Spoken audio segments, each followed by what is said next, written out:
अगला सवाल है करंट से रिलेटेड। पूछा है कि वाहिनी स्कीम जो 100% सेफ फ्री सैनिटरी पैड्स देगी सेकेंडरी और senior secondary school going girls को, जो लड़की या गर्ल्स सीनियर सेकेंडरी या सेकेंडरी क्लास में हैं, उनको 100% एक्सेस देगी फ्री सैनिटरी पैड्स का। तो वो किस स्टेट ने स्टार्ट की है वाहिनी स्कीम? वाहिनी स्कीम किस स्टेट ने स्टार्ट की है जो 100% फ्री एक्सेस देगी सैनिटरी पैड्स का? 9 से 12वीं क्लास की जो गर्ल्स हैं, जो लड़कियां हैं, उनको सैनिटरी पैड्स प्रोवाइड किया जाएगा free of cost. Vending machine लगाई जाएंगी सैनिटरी पैड्स के लिए। कौन से राज्य ने कहा है? ये करंट का सवाल है, तो करंट देखते रहिए। आंसर है सिक्किम। सिक्किम गवर्नमेंट देश की पहली राज्य सरकार है जिसने ऐसा कदम उठाया है फ्री सैनिटरी पैड्स देने का 9 से 12th गोइंग गर्ल्स को। अगला देखते हैं, अगला सवाल क्या है? अगला सवाल है करंट से 2022 से। 2022 का करंट है मतलब, तो करंट तो देखते जाइए, ये सवाल आए ना आए, करंट में ऐसे सवाल जब भी आते हैं तो वो पूछे जाएंगे। पूछा है कंपटीशन अमेंडमेंट बिल 2022 जिसने तय किया है कि जो टाइमलाइन है competition commission of India, CCI मतलब कंपटीशन कमीशन ऑफ इंडिया, जो टाइमलाइन देती है, जो किसी ऑर्डर को पास करने में जो पहले 210 दिन लगाया जाते थे, उसको अब कितने दिन में किया जाएगा? इन सब में से जो नया अमेंडमेंट बिल आया 2022 का, उसके हिसाब से कितने दिनों में किया जाना चाहिए? कंपटीशन ये आया किसके अंडर था? कंपटीशन अमेंडमेंट बिल ये आया था कंपटीशन एक्ट 2002 जो लाया गया था, उसको अमेंड किया जा रहा है। इसके अंदर बनाया गया था कंपटीशन कमीशन ऑफ इंडिया 2009 में। 2009 के अंदर कंपटीशन को देखने के लिए, बढ़ाने के लिए। तो पहले ये किसी ट्रांजैक्शन को 210 दिन लगा सकते थे किसी ऑर्डर को पास करने के लिए। अब कितने दिन लगाए होंगे? कितने दिन? किसी भी ट्रांजैक्शन 2000 करोड़ से ऊपर के जो भी ट्रांजैक्शन होंगे, एक्विजिशन होंगे, मर्जर होंगे कंपनियों के, उनके ऑर्डर को पास करने के लिए अब 150 दिन से ज़्यादा नहीं लगाए जाएंगे। 150 दिन के अंदर वो ऑर्डर पास कर देना होगा कंपटीशन कमीशन ऑफ इंडिया को, जो बनाया गया था कंपटीशन एक्ट 2002 से। कंपटीशन एक्ट 2002 लाया गया था MRTP एक्ट को हटाकर, जो 1969 में लाया गया था। Monopolistic and restrictive trade practices act 1969 लाया गया था, उसको 2002 में हटा दिया, क्योंकि 1991 की इकोनॉमिक पॉलिसीज के बाद इंडिया के अंदर इकोनॉमिक पॉलिसीज बेहतर होने लगी, कंपटीशन बढ़ने लगा, इन्वेस्टमेंट आने लगा, तो उस हिसाब से ये एक्ट कैपेबल था नहीं डील करने के लिए, अनफेयर ट्रेड को रोकने के लिए। इसीलिए कंपटीशन एक्ट 2002 लाया गया और एक बॉडी बनाई गई CCI, competition commission of India की 2009 में, जो इस चीज़ को देखेगी। बॉडी बनाई गई थी जो इस चीज़ को, एक्ट को देखेगी कि इम्प्लीमेंटेशन हो रहा है कि नहीं है। तो अब किसी भी ट्रांजैक्शन को पूरा करने के लिए, ऑर्डर को पास करने के लिए CCI को 150 दिन दिए गए हैं। करंट का सवाल था, तो करंट पे बने रहिए। और हाँ, competition commission of India ministry of corporate affairs के अंदर आता है।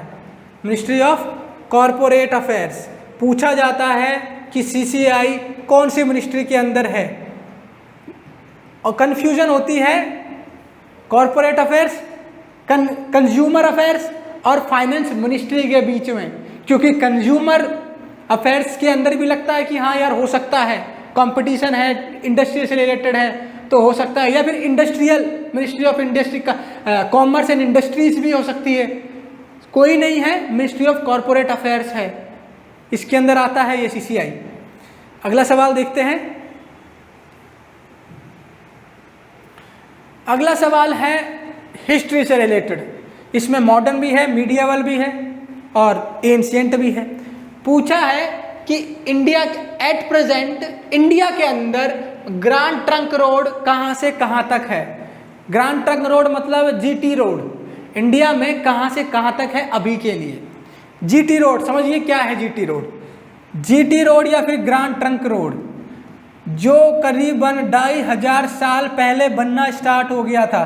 2500 साल चंद्रगुप्त मौर्य के टाइम पर, चंद्रगुप्त मौर्य जब मौर्य डायनेस्टी स्टार्ट हुई थी, चंद्रगुप्त मौर्य ने स्टार्ट की थी, उसके टाइम से बनना स्टार्ट हुआ था 2500 साल पहले, और करीबन 2500 किलोमीटर लंबा है, जो स्टार्ट होगा काबुल अफगानिस्तान से और ख़त्म होगा चिटागोंग बांग्लादेश में जाकर।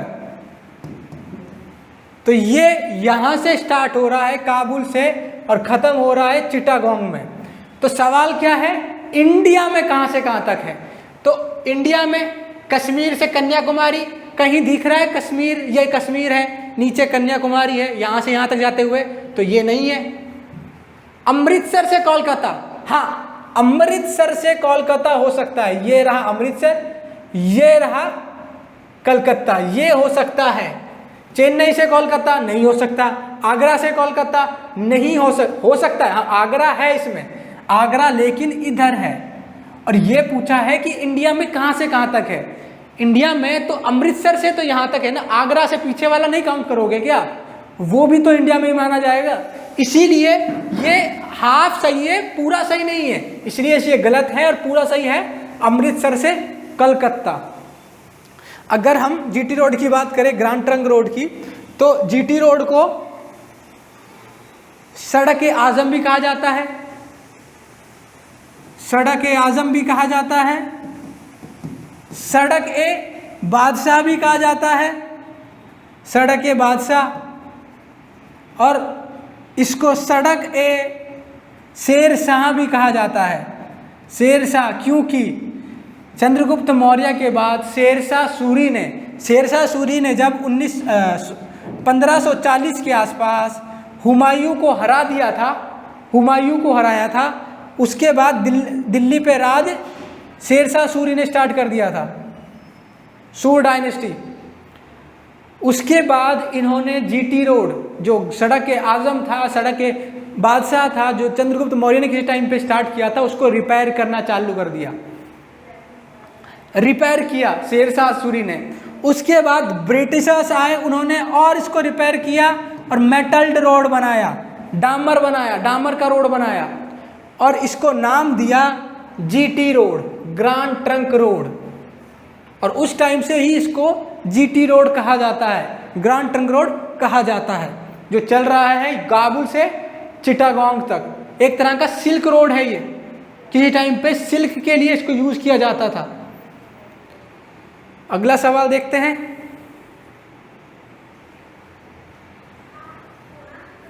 अगला सवाल है, ये तो स्पोर्ट्स से रिलेटेड है, ये तो बिल्कुल GK वाला सवाल है जो आप एक्सपेक्ट नहीं कर सकते, लेकिन कंपटीशन है एक्सपेक्ट अनएक्सपेक्टेड, ये तो आपको लेकर चलना होगा। ऐसा नहीं है कि जो आप एक्सपेक्ट कर रहे हो हमेशा वही आएगा, अनएक्सपेक्टेशंस भी होती हैं। तो इसमें पूछा है कि एवरेज सरकमफ्रेंस कितनी होती है एक स्टैंडर्ड क्रिकेट बॉल की इंटरनेशनल क्रिकेट में।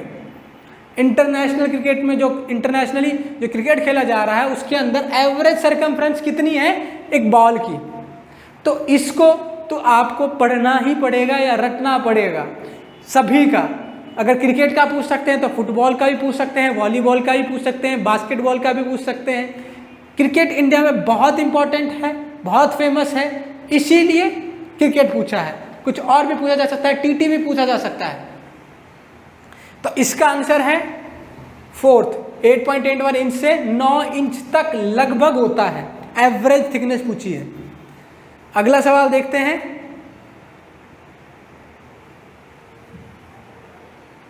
अगला सवाल है करंट से रिलेटेड।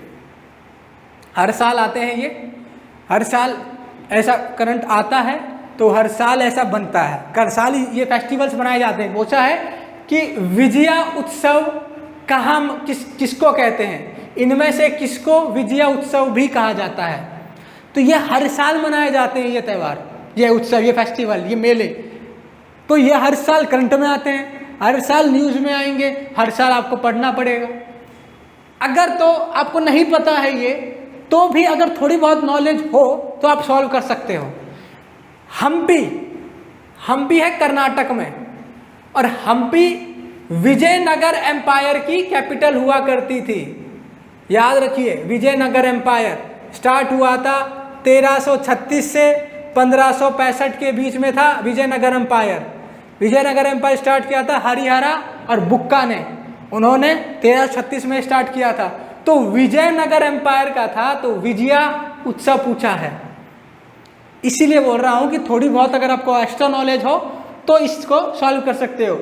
इसीलिए हम्पी जो फेस्टिवल है उसको कहा जाता है विजया उत्सव, और ये विजयनगर एम्पायर से ही चलता हुआ आ रहा है विजया उत्सव। और अगर दूसरे फेस्टिव्स की बात करें जो और लिखे हुए हैं, जैसे गंगा सागर मेला। गंगा सागर मेला ऑप्शन में इसलिए है क्योंकि पिछले साल ये न्यूज़ में था। गंगा सागर मेला, गंगा सागर मेला मेनली मनाया जाता है जनवरी के टाइम पर, जब मकर संक्रांति आती है। मकर संक्रांति के टाइम पर मनाया जाता है गंगा सागर मेला, और ये मनाया जाता है गंगा सागर आइलैंड पर। गंगा सागर आइलैंड, ये है आइलैंड है वेस्ट बंगाल में। गंगा सागर आइलैंड है वेस्ट बंगाल में, और ये न्यूज़ में इसलिए था क्योंकि जो चीफ मिनिस्टर है वेस्ट बंगाल की, ममता बनर्जी, उन्होंने कहा कि गंगा सागर मेले को हमको नेशनल स्टेटस देना चाहिए। वो सेंट्रल गवर्नमेंट से मांग कर रही थी कि इसको नेशनल स्टेटस दिया जाए, क्योंकि देश का ये दूसरा सबसे बड़ा कोई मेला है, सेकेंड लार्जेस्ट गैदरिंग है, ये लार्जेस्ट गैदरिंग है पिलग्रिमेज की, जो भक्त आते हैं। दूसरा सबसे बड़ा मेला है ये देश का। पहला सबसे बड़ा है कुंभ मेला जो हर 2 साल में होगा, ये हर साल होता है, और ये दूसरा सबसे बड़ा है जहाँ पे सबसे ज़्यादा भक्त जाते हैं, श्रद्धालु जाते हैं। वेस्ट बंगाल में गंगा सागर आइलैंड, गंगा सागर मेला जनवरी में मकर संक्रांति के पास मनाया जाता है। पुष्कर फेयर आप सभी को पता होगा अगर पढ़ा हो थोड़ा बहुत तो। पुष्कर मेला मनाया जाता है पुष्कर में। पुष्कर कहाँ पर है? अजमेर में। और मेनली ये मेला मनाया जाता है पुष्कर लेक के पास, जो पुष्कर झील है वहाँ पर। पुष्कर मेला देश का सबसे बड़ा लार्जेस्ट कैटल फेस्टिव है। कैटल मतलब जो जानवर है, जैसे घोड़ा, जो पशु हैं कैटल्स हैं, हाथ, घोड़ा, ऊंट। कैटल फेस्टिवल सबसे बड़ा कैटल फेस्टिवल भी है। ऊंट के लिए सबसे बड़ा फेस्टिव भी यही है, कैटल फेस्टिवल है। जो पशु आप लेते हो, घर में रखते हो, भेड़, बकरी, गाय, भैंस, कैमल, ऊंट, इनके लिए सबसे बड़ा मेला है पुष्कर मेला। और उसमें भी सबसे बड़ा है कैटल के लिए, कैटल मेला, जिसको हम कार्तिक मेला भी कहते हैं। इसको हम कहते हैं कार्तिक मेला। कार्तिक मेला भी कहा जाता है। जैसे यहाँ पूछा था विजया उत्सव किसको कहता है, किसको कहा जाता है, तो कल को यह भी पूछा जा सकता है कि कार्तिक उत्सव या कार्तिक मेला किसको कहा जाता है। तो कार्तिक कहा जाता है पुष्कर फेयर को, या पुष्कर फेस्टिवल को, या पुष्कर मेले को। लास्ट है Konark dance festival. Konark dance festival आपसे अगर पूछ लिया कि कहाँ पर मनाया जाता है, तो याद रखिए कोणार्क सन टेम्पल में मनाया जाता है ये। और वो है कोणार्क सन टेम्पल है। कोणार्क सन टेम्पल किधर है? ओडिशा में। ओडिशा में कोणार्क सन टेम्पल है। तो कोणार्क डांस फेस्टिवल मनाया जाता है उड़ीसा में, कोणार्क सन टेम्पल में। 2 फेमस सन टेम्पल है देश में, सूर्य मंदिर है। एक तो उड़ीसा का कोणार्क और एक गुजरात का मोढेरा सन टेम्पल। तो ये 2 याद रखिएगा सन टेम्पल में। अगला सवाल देखते हैं। अगला सवाल है ज्योग्राफी से रिलेटेड। ज्योग्राफी से इससे पूछा है कि कौन से तरह के जंगल पाए जाते हैं मिड लैटिट्यूडनल कोस्टल रीजन में, मिड लैटिट्यूडनल कोस्टल रीजन में। तो ये देख लीजिए मिड लैटिट्यूडनल कौन सा रीजन है, ये जो पृथ्वी है ये हो गया इक्वेटर, ये हो गए सब ट्रॉपिक ऊपर वाला, ये सब हो गया सब ट्रॉपिक नीचे वाला, ये हो गया कैंसर, ये हो गया Capricorn, tropic of Cancer, tropic of Capricorn, subtropical high pressure north, subtropical low pressure high pressure south. तो ये तो पूरा हो गया ट्रॉपिक्स वाला रीजन। तो मिड लैटिट्यूडनल रीजन है वो है ये वाला रीजन, ये है मिड लैटिट्यूडनल रीजन, और ऊपर जाओगे तो पोलर रीजन आ जाएगा। तो इस जगह पर जो समुद्री क्षेत्र हैं, कोस्टल रीजन है, वहां पर कैसे जंगल पाए जाते हैं। तो ऑप्शन ऊपर से नीचे तक देखते हैं। ट्रॉपिकल रेन फॉरेस्ट, पहले तो बोला है मिड लैटिट्यूडनल, तो ट्रॉपिक्स में तो वो मिलेंगे नहीं क्योंकि ये वाला रीजन है, ये है ट्रॉपिक्स का ट्रॉपिकल रीजन। तो ट्रॉपिकल रेन फॉरेस्ट इधर मिलेंगे, ब्राजील हो गया, अफ्रीका में कोंगो बेसिन हो गया, इंडोनेशिया, मलेशिया, ये रीजन ट्रॉपिकल रेन फॉरेस्ट यहाँ पर मिलेंगे आपको। तो ये तो है नहीं मिड लैटिट्यूड में। मेडिटेरेनियन वेजिटेशन, मेडिटेरेनियन वेजिटेशन अलग है, वो मिड लैटिट्यूड में तो आएगा लेकिन मेडिटेरेनियन सी की वजह से वो जंगल अलग हो जाते हैं, मेडिटेरेनियन में अलग इफेक्ट करते हैं। तो ये भी नहीं है, मेडिटेरेनियन जो सी है वो अलग क्लाइमेट प्रोड्यूस करता है उस एरिया के लिए, तो ये भी नहीं है। मॉनसून फॉरेस्ट, मॉनसून कहाँ आता है आपको, कहाँ लगता है, इंडिया में आता है, बांग्लादेश में आएगा, म्यांमार में आता है। तो इंडिया का जो मॉनसून जहाँ पे आता है वो मोस्टली ट्रॉपिक्स वाला रीजन है। तो मॉनसून फॉरेस्ट भी नहीं हुआ, बचा टेम्परेट एवरग्रीन फॉरेस्ट। जब तीन नहीं है तो एक तो होगा ही होगा। तो टेम्परेट एवरग्रीन जो फॉरेस्ट है वो आपको मिलेगा चाइना के कोस्ट पे, ब्राज़ील का जो सदर्न कोस्ट है नीचे का, साउथ ईस्टर्न कोस्ट है उस पे, यूएस का साउथ ईस्टर्न जो कोस्ट है वहाँ पर आपको मिलेगा टेम्परेट एवरग्रीन फॉरेस्ट। एवरग्रीन हमेशा हरे भरे जंगल है ये, ठीक है। अगला सवाल देखते हैं। अगला सवाल है करंट मान लीजिए या फिर कल्चर मान लीजिए। सवाल है कि which of the following is the most important festival celebrated by the Muslim community in India to mark the beginning of the Islamic new year. कौन सा त्यौहार है इन चारों में से जो सेलिब्रेट किया जाता है एज अ न्यू ईयर, नए साल के तौर पर इस्लाम के अंदर कौन सा त्यौहार इन चारों में से सेलिब्रेट किया जाता है। एक एक करके चारों देख लेते हैं, आंसर मिल ही जाएगा। पहला है मिलाद उल नबी। मिलाद उल नबी मनाया जाता है 27-28 सितंबर के आसपास, और ये मनाया जाता है as a birth anniversary of Prophet Muhammad. Prophet Muhammad के जन्मदिन को सेलिब्रेट करने के लिए मनाया जाता है मिलाद उल नबी। अगला ऑप्शन है मुहर्रम। मुहर्रम मनाया जाता है जो मार्क करता है इस्लाम का नया साल, इस्लामिक न्यू ईयर के तौर पर इसको मनाया जाता है मुहर्रम। मुहर्रम का जो महीना है वो नए साल का पहला महीना होता है इस्लाम का, तो इसका जवाब है मुहर्रम। अब तीसरा भी देख ही लेते हैं। ईद उल जुहा। ईद उल जुहा मनाया जाता है 28-29 जून के आसपास। इसको मनाया जाता है, इस्लाम के अंदर मान्यता है कि अब्राहम ने भगवान को खुश करने के लिए, अपनी ओबीडियंसी दिखाने के लिए अपने बेटे इस्माइल को सेक्रीफाइस किया था। तो उस दिन को इम्पोर्टेंस देने के लिए ईद उल जुहा को सेलिब्रेट किया जाता है। अगला है ईद उल फितर। ईद उल फितर मनाया जाता है रमज़ान महीना या रमज़ान महीने के आखिरी में। रमज़ान का जब महीना ख़त्म हो जाता है तब मनाया जाता है ईद उल फितर। जी अभी जिस दिन वीडियो शूट कर रहा हूँ है 24 मार्च का दिन, और अभी है रमज़ान का महीना, और ईद उल फितर 2023 में मनाया जाएगा 21-22 अप्रैल के बीच, इस 21-22 अप्रैल को। तो जिस दिन रमज़ान का महीना ख़त्म होगा ईद उल फितर मनाया जाएगा।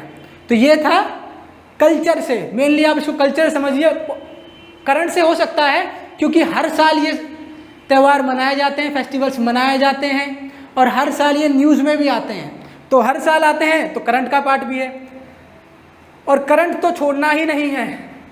अगला सवाल है मॉडर्न हिस्ट्री से, जो पूछ रहा है कि which of the following years was the treaty of Salbai signed. Salbai की संधि, ट्रीटी ऑफ सालबाई किस साल साइन की गई थी? किस साल? पहले तो ये समझ लीजिए किसके के बीच में साइन की गई थी, साल तो बाद की बात है। साइन की गई थी मराठास और ब्रिटिशर्स के बीच। ये सब मामला स्टार्ट होता है 1775 के आसपास। जब जो पेशवा हुआ करते थे उस टाइम के, माधव राव, उनकी मृत्यु हो जाती है, उसके बाद ये सब चालू होता है। तो माधव राव की मौत के बाद उनके जो भाई थे नारायण राव, उनको बना दिया जाता है पेशवा। लेकिन नारायण राव अकेले इंसान ऐसे नहीं थे जिनको पेशवा बनना था। माधव राव के जो अंकल थे रघुनाथ राव, उनको भी पेशवा बनना था, लेकिन उनका सपोर्ट कोई नहीं कर रहा था पेशवाशिप के लिए। तो रघुनाथ राव ने क्या किया? रघुनाथ राव गए ब्रिटिशर्स के पास, जो बॉम्बे प्रेसिडेंसी के ब्रिटिशर्स थे, ईस्ट इंडिया कंपनी के नौकर साथ थे, उनके पास गए और कहा कि मैं तुमको बसीन का आइलैंड, बसीन और सेलसेट का आइलैंड, ये दोनों दे दूंगा, तुम मेरे को कुछ 2-2.5 हजार सैनिक दे दो, पेशवाशिप मेरे को चाहिए तो तुम कुछ मेरे को सैनिक दे दो, ये दोनों आइलैंड मैं आपको दे दूंगा। और ये 2 आइलैंड वो हैं जो आज के वसई विरार है, वसई विरार वाला आइलैंड है, विरार वाला, और सालासेट वो है जो आज मीराबाई अंदर है आज का। तो ये दोनों देने की बात की गई। अच्छा, जब ये सब प्लॉटिंग चल रही थी रघुनाथ राव और ब्रिटिश इंडिया के बीच, उसी टाइम पर रघुनाथ राव की मृत्यु हो जाती है, मौत हो जाती है। तो जो उनकी वाइफ होती है, जो विडो हो जाती है, गंगाबाई, उनको एक बेटा पैदा होता है जिसका नाम रखा जाता है सवाई माधवराव, सवाई माधवराव, या कहें माधवराव 2। अब पेशवाशिप आ गई सवाई माधवराव के हाथ में, क्योंकि पिता थे नारायण राव जो पेशवा थे, तो ऑब्वियस है कि अब जो पेशवाशिप आएगी वो बेटे के पास जाएगी। बेटा है सवाई माधवराव जो बहुत छोटे हैं, तो और इनका सपोर्ट कर रहे थे नाना फडणवीस। सवाई माधवराव गंगाबाई का सपोर्ट कर रहे थे नाना फडणवीस। अच्छा, रघुनाथ राव अपनी प्लॉटिंग में लगे हुए हैं कि हमको मेरे को चाहिए पेशवाशिप, और उसी बीच नाना फडणवीस थोड़े पढ़े लिखे इंसान थे। उनको पता था कि 1773 के अंदर ब्रिटिश सरकार ने, जो पार्लियामेंट है ब्रिटेन की, उन्होंने एक एक्ट पास किया है, रेगुलेटिंग एक्ट 1773 का, जिसके अंदर वॉरेन हेस्टिंग्स को बना दिया जाता है नया गवर्नर जनरल ऑफ बंगाल। और यह कहा गया कि जो गवर्नर जनरल ऑफ बंगाल होंगे वो कंट्रोल और रेगुलेट करेंगे बॉम्बे और मद्रास प्रेसिडेंसी को। ये नाना फडणवीस को पता था शायद, तो वो सीधा गए बंगाल गए, और बंगाल की जो काउंसिल थी, एग्जीक्यूटिव काउंसिल थी वॉरेन हेस्टिंग्स की, उनसे कहा कि बॉम्बे प्रेसिडेंसी तुमसे बिना पूछे ट्रीटी ऑफ सूरत साइन कर चुकी है रघुनाथ राव के साथ। तो ये तो गलत हो गया, क्योंकि 73 में कहा था कि बंगाल अब रेगुलेट करेगा मद्रास और बॉम्बे को, तो ये कैसे कर सकते हैं। तो बंगाल प्रेसिडेंसी और नाना फडणवीस के बीच में एक साइन की जाती है ट्रीटी ऑफ पुरंदर, ये साइन की जाती है इन दोनों के बीच 1776 में। ट्रीटी ऑफ पुरंदर साइन की जाती है, जिसमें नाना फडणवीस कहते हैं वॉरेन हेस्टिंग्स को कि हम आपको बसीन का आइलैंड दे देंगे और रघुनाथ राव को बस आपको पेंशन देनी होगी, और जो माधवराव हैं टू, सवाई माधवराव, उनको आपको पेशवा समझना होगा। तो ये बंगाल वाले कन्वे करते हैं बॉम्बे प्रेसिडेंसी को कि जो आपने ट्रीटी ऑफ सूरत साइन की उसको कैंसिल कीजिए और नई ट्रीटी जो साइन हुई है उसको मानिए। लेकिन बॉम्बे मानता ही नहीं है, ओबे नहीं करता, वो युद्ध करने पे आ जाता है मराठास के साथ। तो ब्रिटिश कंपनी की जो सेना थी वो मराठा से युद्ध करने जाती है। उस टाइम के जो मराठा लीडर थे वो थे महाजी सिंधिया। महाजी सिंधिया ने ये ब्रिटिश आर्मी को वडगांव के पास हरा दिया। वडगांव के पास, पुणे में जगह है वडगांव, वहां पे ब्रिटिश आर्मी हार गई महाजी सिंधिया की फौज से। और एक और ट्रीटी साइन हुई, ट्रीटी ऑफ वडगांव, एक और ट्रीटी साइन हुई, ट्रीटी ऑफ वडगांव।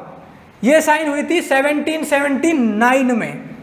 उसके बाद से बैटल्स चलते रहे, युद्ध होते रहे ब्रिटिश आर्मी और मराठास के बीच, और ये सब खत्म हुआ आखिर में जाकर 1782 में, 1782 में ट्रीटी ऑफ सालवाई के बाद।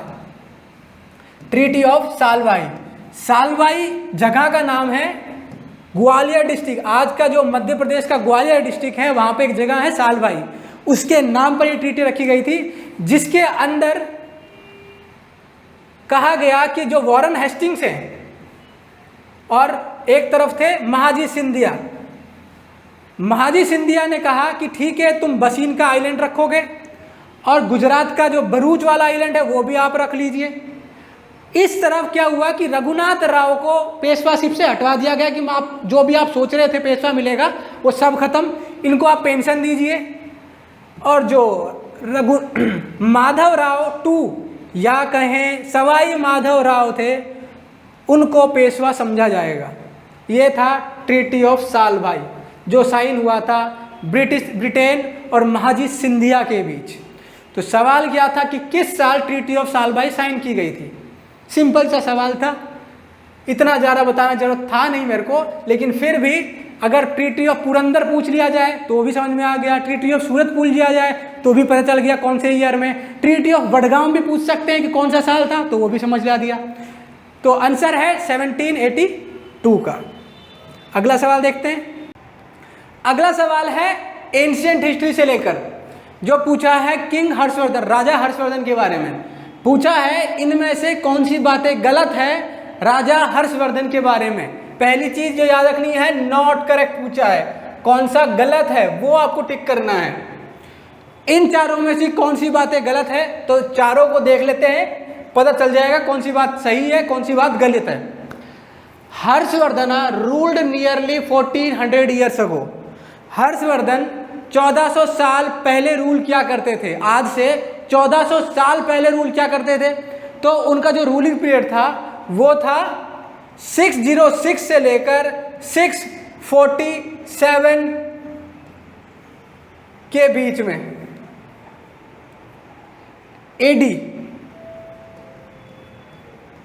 एडी में, बीसीई में नहीं, बिफोर क्राइस्ट में नहीं, क्राइस्ट के पैदा होने के बाद एनो डोमिनी में 606 से 647 के बीच। तो लगा लीजिए 400 साल वो और 1000 साल ये, तो होगा करीबन 1400 साल। तो ये बात तो सही है, ये बात सही है, लेकिन आंसर गलत है क्योंकि नॉट करेक्ट पूछा है। अगला क्या है, अगला ऑप्शन है Xuanzang spent a lot of time at Harsha's court. Xuanzang था कौन पहले? तो ज़ुएनज़ैंग एक चाइनीज मॉन्क था, चाइनीज मॉन्क जो आया था 629 में और 647 तक। तो ये हर्षा के कोर्ट में ही था, हर्षवर्धन के कोर्ट में ही था। इसने हर्षा के लिए, हर्षवर्धन के लिए लिखी थी शीलादित्य,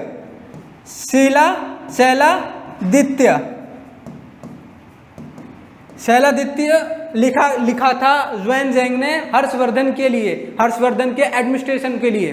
तो ये उसी के टाइम पर आया था, चाइनीज मॉन्क था जो बुद्धिस्ट डॉक्यूमेंट्स जो पढ़ाई लिखाई थी, नालंदा भी गया, फिर उसके बाद श्रीलंका भी गया, तो बुद्धिस्ट नॉलेज लेने के लिए, बुद्धिस्ट ज्ञान लेने के लिए चाइनीज मॉन्क आया था जो हर्षा के टाइम पर था, हर्षवर्धन के कोर्ट में था। अगला ऑप्शन तो पहला भी ठीक है, दूसरा भी ठीक है। तीसरा क्या है, हर्षवर्धनास कोर्ट पोइट वॉज हरिसेना। ये लिखा हुआ है कि हर्षवर्धन के जो कोर्ट में जो उनकी सभा बैठती थी उस टाइम पर जो पोइट थे वो हरिसेना थे।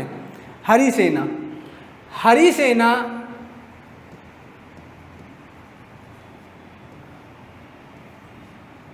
हरिसेना पोइट थे हर्षवर्धन के में नहीं, समुद्रगुप्त के में, समुद्रगुप्त, गुप्ता एम्पायर के टाइम पर जो था 4th सेंचुरी के आसपास, 4th सेंचुरी के आसपास गुप्ता एम्पायर, उस टाइम पर थे हरिसेना समुद्रगुप्त के कोर्ट में, हर्षवर्धन के में नहीं थे। तो हर्षवर्धन के कोर्ट में पोइट कौन था, वो था, तो हरिसेना गलत था यहां पर, वो है बाणभाटा, बाणभाटा। और बाणभाटा ने लिखी थी हर्षचरित्र, हर्षचरित्र, हर्षचरित्र बाणभाटा ने। तो ये ऑप्शन गलत है। इसका मतलब है जो पूछा है कि गलत कौन सा है, तो आंसर है 3, क्योंकि तीसरा गलत है। हरिसेना कोर्ट पोइट नहीं थे हर्षवर्धन के, वो थे समुद्रगुप्त में, गुप्ता एम्पायर के टाइम पे। चौथा तो फिर देख लेते हैं, चौथा तो सही होगा, फिर भी देख लेते हैं। Harshacharita is a biography written on Harshavardhan, सही बात है। हर्षचरित्र किसने लिखी थी, बाणभाटा ने, जो कोर्ट पोइट थे हर्षवर्धन के टाइम पर। तो हर्षचरित्र लिखी थी बाणभाटा ने और बायोग्राफी है हर्षवर्धन की। हर्षवर्धन की बात करें तो हर्षवर्धन राजा थे पुष्यभूति एम्पायर के, पुष्यभूति डायनेस्टी के, जिसको स्टार्ट किया था उनके पिता प्रभाकर वर्धन ने, प्रभाकर वर्धन ने 6वीं 7वीं शताब्दी में, 6th से 7th सेंचुरी के बीच में हर्षवर्धन। और हर्षवर्धन हर्षवर्धन की जो कैपिटल थी, जो रूल क्या करते थे, पहले हुआ करती थी थानेसर, हरियाणा में जगह है थानेसर, उसको कहते थे पहले कैपिटल। लेकिन हर्षवर्धन ने इसको चेंज कर कन्नौज, यूपी की कन्नौज जो जगह है उसको कैपिटल कर दिया गया पुष्यभूति एम्पायर का। तो 606 से 647 तक रूल किया था राजा हर्षवर्धन ने। चलिए अगला सवाल देखते हैं।